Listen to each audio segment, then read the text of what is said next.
Trevor and Maureen's house is located in St Andrews, Victoria, an area on the northeastern outskirts of Melbourne.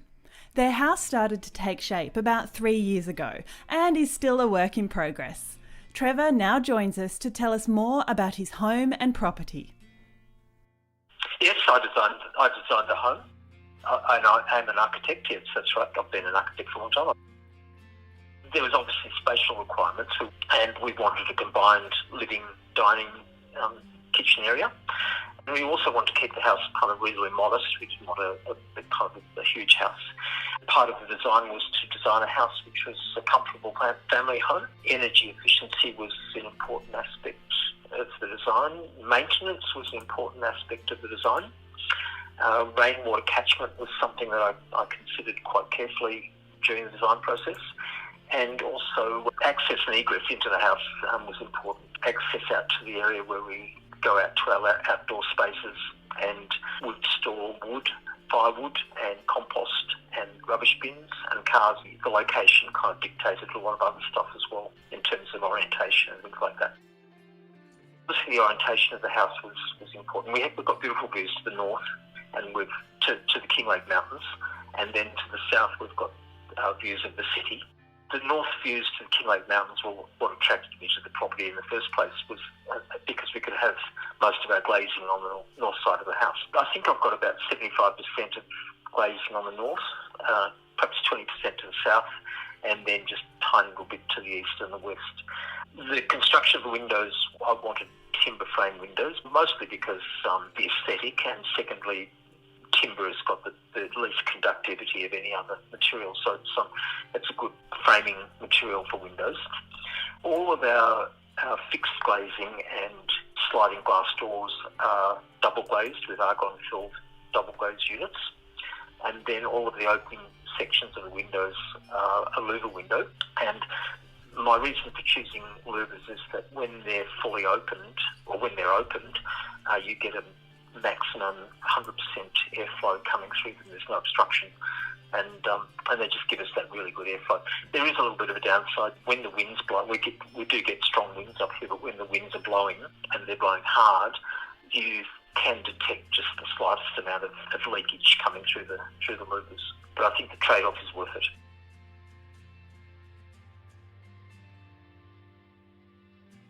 Filling gaps and cracks was a high priority.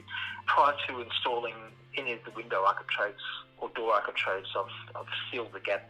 I've caulked the gap between the plasterboard and the window frame or the door frame. And prior to installing any of the skirting boards, I've caulked the gap between the plasterboard and the concrete slab.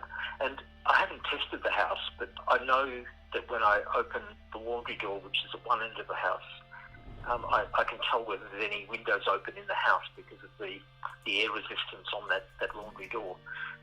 So I think that sealing is working very well. The house has a passive component to the heating, and that is that on a partially sunny day or a fully sunny day in winter or the spring and autumn periods, we get really good solar access into the house, and that hits the black tiled floors and gives us a nice kind of ambient temperature in the house most of the time. In the colder periods, we light a radiant heater, and that's just a little box heater, and it's called a Nectar 15. We chose that above a convection type heater because a convection heater has an insulated jacket and a fan, and I just wanted that radiant heat in the room, and works really well for probably 95% of the time. The other 5% we might put on the sweep fans in the room and circulate that heat through the house. But otherwise, solid fuel heater works fantastically.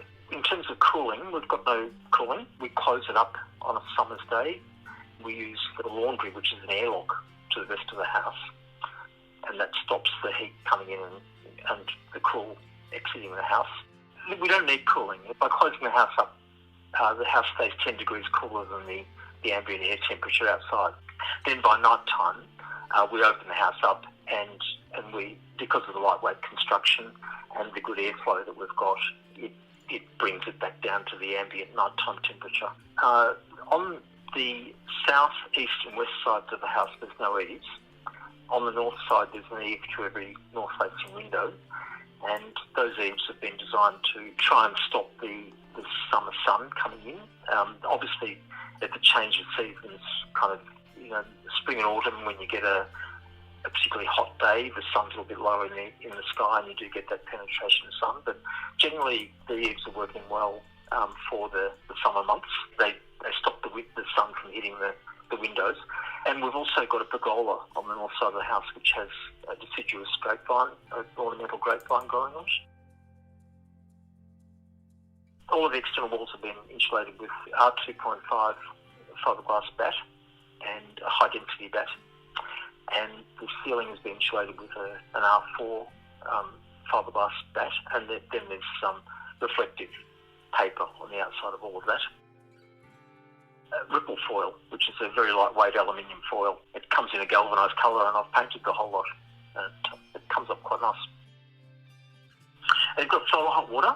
It's a roof-mounted, close-coupled system, and part of the reason for that could be located centrally to the water use points without having to draw water from one end of the house to the other. It's an electric boosted system. It's boosted at a night rate. We turn the boosting off mid-September, and then it comes back on mid-April. Our bills are generally around $300 for a quarter for all of our energy use, so it's not too bad. Yeah, well, I designed the house a lot around rainwater collection. I wanted to avoid having charged downpipes and a charged stormwater system. That's where the stormwater system is full of water. So the water coming off the roof displaces that water into the rainwater tank, because that water that's stored in those becomes quite rancid, and you need to actually discharge that water. I've also read that PVC can leach lead into the water as well, and so I wanted to avoid having any water sitting in PVC piping. So the house has been designed with 3 different roof slopes, and each roof slope discharges into a gutter, and there's one downpipe off each of those gutters, and then I've got a rainwater tank located at each of those points. So it also saved a lot of stormwater piping around the building as well by doing that. This was a fire-affected property, and there was a house here previously before Black Saturday, and we've built on the same site as that house. And it was kind of a bit of a no-brainer, really, because we've got beautiful views to the north and south. But I did know that we were going to get hit by winds every now and then. And that's part of the design of the house all worked in quite well in that respect, because we've got quite a long house which has got an east-west axis. And our prevailing winds are either from the southwest or the north. And so when the wind's blowing from the north, we can go on the south side of the house and get protection. And when the wind's coming from the southwest, we can kind of be outside on the north side of the house and get protection from that. I can reach all of the windows from the ground without standing on anything. All of the gutters can be accessed by a step ladder. That makes it pretty easy. And all of the roofs are maximum 10-degree pitch, so they're all easily walked on.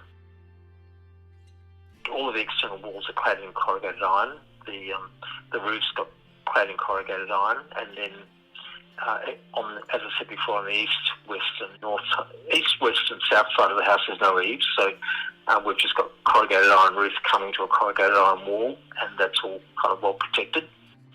And then on the north side of the house, we've got some eaves with fascias, and those fascia boards are made from a bushfire-resistant timber, which is similar to the window frames. And then all of the glazing around the building is done to quite a high standard of bushfire protection as well. I've just moved my veggie garden. I've made above ground veggie boxes this time. There was a eucalypt near to the veggie garden, not really close, but it was nearby. And I found that towards the end of summer I'd be watering, and then plants were drying up and dying, because I think the eucalypt was getting its roots into them. But composting, we do a lot of composting. We compost all of our veggie scraps in one of those green bins with a little lid on top. We've got a lot of capeweed at the moment, for instance, and that hasn't gone into flower yet. And we've been hand pulling it up we've been composting that, and I find that makes really good compost. It's got moisture and just seems to break down into good stuff. I'd like to put PV panels on, but I can't think of anything else.